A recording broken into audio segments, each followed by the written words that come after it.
Alrighty, we're on to the AFC runner-up now, the Tennessee Titans. Last year, the Titans went 9-7. First thing of note is I love the Titans screen game. They always execute it so well. It seems. Just getting to check out what they did last year. They did some really creative stuff with screen passes, especially the first game against the Browns, just because that's the first one that I saw. Loved it all year, but first one in the first game against the Browns was like off a fake off tackle handoff to the left, where they made it very obvious that it was play action. Therefore, it really sucked all the D linemen in to come at the quarterback, and all the linemen were able to still get out in front of the running back. And I think Derrick Henry scored like an 80-yard touchdown week 1 against the Browns. Next up, A.J. Brown is really fast. Like, holy cow, I can't believe his speed on the field. It's insane. I don't think about it. I mean, he obviously was a rookie last year, so I don't know too well, but wow, just watching him, he's electric. The Tennessee Titans team really overall plays solid team defense. Not always getting a lot of huge standout guys that are like obviously popping off the screen. Like, this guy's huge for the team. It's just they do a lot of stuff well together. Excuse me. In one game, Kevin Byard was wearing a red arm sleeve, so I just wanted to point out how much I love when NFL players wear like their team's secondary color on like their own accessories, like their sleeves and gloves and stuff. It just looks awesome. Kevin Byard got gift wrapped one of the weirdest interceptions I've ever seen against the Broncos. It was like him and Noah Fant. Neither of them knew where the ball was, but he was chasing Fant from behind, and the ball basically landed on Noah Fant's back. And Byard never turned to look for the ball, but it sat on Noah Fant's back for so long that he basically just grabbed it off his back and turned around and picked up yards after getting the interception. It just looks so stupid, and it's like, wow. Then like a week or two later, he gets a reception for a first down on a fake punt. So I mean, Byard's all over the field. Byard is a pretty good player. Yeah. First big run for Derrick Henry seemingly came against the Buccaneers, and that's when he really got going. He obviously had a great overall season. He had the rushing title and stuff. So, how did they lose to the Panthers? I'm not going to go back and watch the whole game, but how the heck do you lose to the Panthers? How can you look at the Titans roster and the Panthers roster from last year and lose to them? That just makes no sense. I love watching Derrick Henry run because of his sheer size as a man with a football. It's like, usually it's like, you just don't see guys that large have the ball in their hands. And not only do they have the ball in their hands, but they're actually good with the ball in their hands. And it's just crazy to like see a guy a half a foot shorter than him try to catch up with him and tackle him or anything like that. Run him down from behind or just be straight up with him, and Derrick Henry can use whatever move he wants to evade a defender or just run him over. The first Chiefs game was huge for them. That's really when they started getting going because they were 4-5 at that point, and then they won that game to get to 5-5, and that was huge. And that's when Tannehill really came on, was ready, and they started playing well. There's a play where they're up 18 points against the Jaguars, and Derrick Henry runs the ball and gets down to about the 1 yard line, but he's like stopped up by 2 defenders. This is like late in the fourth quarter, so I mean 18 points. They get a field goal here. It's a 3 touchdown game. That's going to be pretty hard for them to not come out on top in. But then the linemen just come out of nowhere and just absolutely blow up Derrick Henry in the back to push him into the end zone to put them up 25 against the Jaguars. And it's just like, that's what you love to see. That's why you love football so much. Corey Davis is also one of those guys on your team everybody would love to have just because he's so solid in like all aspects of the game. He's a good player to have on your team. Jonnu Smith, amazing speed at the tight end position. I mean, when you're able to line your tight end up at running back and give him a toss to the outside and gain huge yardage off of it, it's kind of insane. Yeah. But Derrick Henry can actually use whatever move he wants to make a defender miss. He could jump over him, he could juke him, he could spin him out, he could run him over, he can stiff arm. It's crazy with his size. You would think that he would be pure like power, but no. Like you'll catch him sidestepping people and doing other stuff, and it's just like wow.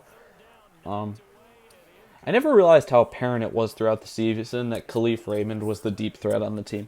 And I mean, it was every once in a while that A.J. Brown would go long, but if like Khalif Raymond was always the one catching some deep bombs, and I mean, good to have that player on the team. Just always, I always think that good to have that one guy who can go long and actually make a catch. Tannehill's on the money too. He just seemed like he was hitting every pass he was throwing this season. They forced a ton of fumbles, and like I said in the Texans video, that's something I attribute to coaching. If you're preaching people to punch the ball out, and you just keep getting your players to punch at that football, they will, and then force turnovers. Turnovers are huge. It's good coaching. It's good players playing, or rather taking what they learned and actually executing it on the field. Jonnu got better further into the season. Jonnu Smith, he did turn up a little bit at the end there. He was playing better than when he started. Also, when A.J. Brown got the football and scored one touchdown, they did like a close shot of him. And just like his friend from Ole Miss, DK Metcalf, he is absolutely jacked. It's crazy. It's like, how can you be that fast and have that much muscle in your arms? It's just insane. Everybody wishes they looked like them. Tajay Sharp, High Points footballs very well, but he's not on the team anymore, which I just found out about. Byard is a very good zone safety. Said Byard's very good before. Tannehill throws the post as well as anyone in the league. Yeah. Tannehill deep down the middle of the field is on the money always. Also, they scored three offensive line touchdowns this season. 3 offensive line receiving touchdowns this season. That's just ridiculous. At least if I counted correctly and I'm not getting confused at all. May have only been 2, but I'm pretty sure they scored 3. That's insane. Derrick Henry, now we're into the stats section. Derrick Henry accounted for 1,746 offensive yards and 18 touchdowns. Amazing. Love to see it. Harold Landry led the team in sacks with 9. And now here's where I get to something that's really interesting that there's no way I would have known before this. Logan Ryan led the team with forced fumbles and passes defended. And when I saw that, I was like, wow, Logan Ryan was the best at forcing fumbles and deflecting passes. I was like, I wouldn't have even guessed that, not being like a Titans fan or watching all the Titans games or whatever. And then I switched to the interception stat and it was like, okay, Malcolm Butler. Actually, I wrote Butler there, but I may have meant to write Byard. Either Butler or Byard led the team with 5 interceptions. I'm not sure. Did I put... Yeah, Malcolm... Okay, I don't know if it was Malcolm Butler. Either Malcolm Butler started the year really well because he missed the second half of the season with injury, but one of those two had 5 picks. Logan Ryan was second on the team with 4. Here, I'll just check it right now. Yeah, so I just checked it, and it was Byard with the 5 interceptions, which makes a lot more sense than Butler since he missed half the year. But, yeah, Logan Ryan had 4. And then, with all those good stats I already mentioned about Logan Ryan led the team in tackles as a cornerback with 113. How? I didn't watch the games. I don't know what was going on, but according to the Pro Football Statistics website I use, which is Pro Football Reference, it's telling me that Logan Ryan led the team in tackles, forced fumbles, passes defended, and was second on the team in interceptions. That's insane. That's a great season. Also, their 2 inside linebackers, Rashaan Evans and Jayon Brown, also were close behind Logan Ryan. They each had 100 tackles each or more. They each had 100 tackles. 100 or more tackles each. Excuse me, sorry. And then Harold Landry led the team with 12 tackles for loss, but I was just amazed at how well Logan Ryan played last year. Now, injuries. They actually, for how well they did, they were pretty injured. Malcolm Butler missed the second half of the year. Adam Humphries missed the end of the year. Adoree Jackson and Ryan Suckup missed at least what I would call significant time. And Delaney Walker and Cam Wake also missed the end of the year. And there were even more injuries spread throughout the season than that. And I was just like, wow, I can't believe how injured they were for just last season going so well. Now let's talk about the players they lost and players they gained. They have a bigger list of losses and gains here than a lot of other teams. So they lost a lot of guys that actually didn't play much last year. They lost names that people recognize though. Cameron Wake is gone, Delaney Walker is gone, Dion Lewis is gone, Jarrell Casey is gone, Jack Conklin, Marcus Mariota, Tajay Sharp, and Wesley Woodyard are all gone. Those are just the notable guys that I thought were worth mentioning that are leaving the team. And names I really worry about there, Jarrell Casey, potentially Marcus Mariota, if they need a backup QB at any point, and Jack Conklin. But talk about some other options they've got now. They gained a tackle from Atlanta, Ty Sambrailo. Jack Crawford joined the team. Vic Beasley will complement Harold Landry very well. I don't know why, but I feel like they're very... I haven't watched either of them enough to know, but just in my mind, I compare them as if they're very similar players. They may have been in the same draft or something, and they're both kind of that edge position. So I feel like they'll complement each other pretty well. Then Jonathan Joseph, at 36 years old, is joining the Titans. Thought that was worth mentioning. Thought it was funny. Trevor Siemian gets signed.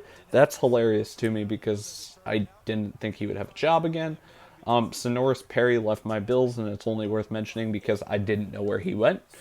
And then Jeff Swaim. I don't know if... I've always called him Geoff, but I'm pretty sure it's Jeff Swaim. Also joined the team, and he's a name that I recognize, so I threw him on here. Any of those names? Ty Sambrailo could replace... what's his face? Jack Conklin at tackle. That's an option. Vic Beasley going to be a good edge guy, but... Wow. I completely forgot to mention that Logan Ryan is not on the team anymore because he isn't lost yet because no one has signed him. But for everything he did, at this point in time, he's not on the team, which is crazy. So I don't know if Jonathan Joseph at 36 years old is going to be able to replace him. Vic Beasley just going to basically be a new guy on the edge that should help them because he's not really replacing anyone. And then Sambrailo is basically the replacement for Jack Conklin, as I said before. Now we can move on to the draft. First pick was Isaiah Wilson, a tackle out of Georgia. So, he's probably a good player. If they're probably going to have some sort of competition because the other tackle's Taylor Lewan.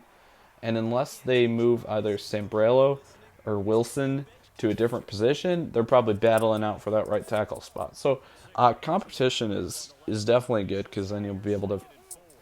It's never a bad idea that when you're unsure on anybody to have some competition. Get the best out of each of them and see who's the better player. So they'll probably have a decent player replacement at right tackle. Just got to figure out which one of them it is. Then, next, they got Christian Fulton, and I'm pretty sure it was like deep into the second round. When I made my first mock draft this year, I mocked him halfway through the first round. I thought he was very talented. Many aspects. I love how tight of coverage he plays. He never gets beat seemingly badly, and even when he gets beat slightly, he's able to get his hand in there and knock a ball away from a receiver. So I really like him as a player. Also in zone, he's tremendous. He reads the quarterback's eyes well. I just think he's a really good player, and I love that pick, especially for the value. Next up, they had Darrington Evans. He's a running back at Appalachian State, and He's a decently fast running back with solid vision, but I didn't see when I was watching him much crazy break tackle ability. So it's a lot of speed with a little cutting ability, and then his ability. He finds the hole pretty well, but it seemed like if a defender got a good angle on him, it wasn't very likely that they were going to be able to make the. I'm sorry, it was fairly likely that they would make the tackle. Now, if you take a bad angle, a lot of guys can break it off, but he just wasn't able to make anybody miss that did take a good angle. He was able to make the guys miss that took bad angles, but they deserved to miss the tackle for their error, not his skill. Next up, they picked a guy by the name of Laurel Murchison. He's a heavy defensive end. I'm kind of iffy on him. I don't really have a strong opinion on him either way. He played pretty well, but he had 7 sacks in his senior season, and I think like 3 or 4 of them came against the same offensive tackle, so that may just be a competition thing. I really don't know how to feel about him either way. It's kind of a weird pick though. Another guy that I wouldn't look at and be like, yes, I want this guy. Next up, they picked one of my favorite players to ever get drafted in NFL history. Cole McDonald, quarterback out of Hawaii, has literally never thrown a pass that wasn't a go route. I'm not. I mean, just go look up some high. Literally every ball is we're going long, or it's all or nothing.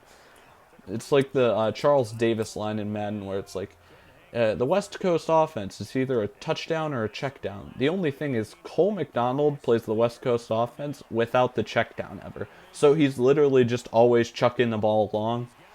And he already got cut by the Titans. So yeah, I'm not surprised that he already got cut. Lastly, Chris Jackson. He was good at Marshall, but let's be honest, he'll probably just get cut in the NFL too. I don't think he's gonna be anything too crazy. I'm sorry, Chris Jackson, but it's my opinion. Prove me wrong. Okay, now let's finally get into the part of the video that helps us do some predictions. Who are they playing next season? They've got their division opponents: Houston, Indianapolis, and Jacksonville. Jacksonville's terrible. 2-0 against Jacksonville. Houston and Indianapolis. I don't know how it's gonna fall, but I think they're gonna drop 2 games. For now, I'd just say 2 games, the road games against Indianapolis and Houston. But I feel comfortable saying the Titans could go 4-2 in the division. Next, who else they've got at home? They play Cleveland at home, Chicago at home, Detroit at home, Pittsburgh at home, and Buffalo at home. To be honest with you, I like their chances in most of those games. I don't think 4-1 though. I'm thinking more 3-2. So 4-2, 3-2 together. That's 7-4 after talking about the divisional games and the home games. Now we've got the away games. The away games to talk about are Baltimore, Cincinnati, Green Bay, Minnesota, and Denver. So, Baltimore on the road. Out. I'm sorry. I don't think well, I mean, they went in there in the playoffs last season. If it's earlier in the season, I like Baltimore's chances of dominating a lot more. If it's later in the season, I don't think it's as close, but I think I still want to give the game to Baltimore. That'll give them a 7-5 record headed into these last 4 games of the season, which Cincinnati, I think they can take that one. 8-5. We'll give it to them. They're a good team. Cincinnati is on the rise. They're not ready yet. 8-5. They've got to go to Green Bay, Minnesota, and Denver. I don't think going any of those places is an easy game to win. So I don't want to say they're going to lose them all, because I feel that all those teams are kind of middle of the pack teams. Not really amazing teams, just middle of the pack. So I'll give them a 1-2 record in those 3 games, which will complete my Tennessee Titans prediction for this season with a record of 9-7. Now, I think that makes them fall evenly with my Houston Texans record prediction, which means that I think this division is going to be pretty close next year. Unless the Colts have a very easy path to 10 wins with the talent on their roster, I'm not guessing they will. It's probably going to be some sort of tiebreaker between these two teams, and that's pretty interesting. We're getting 7 teams in each conference this year, however, so that would mean that both teams would probably make it. We just have to see who would win the division. And I guess that concludes this prediction. 9-7 for the Titans. So, if you enjoyed the video, thanks for watching. 2020 president candidate.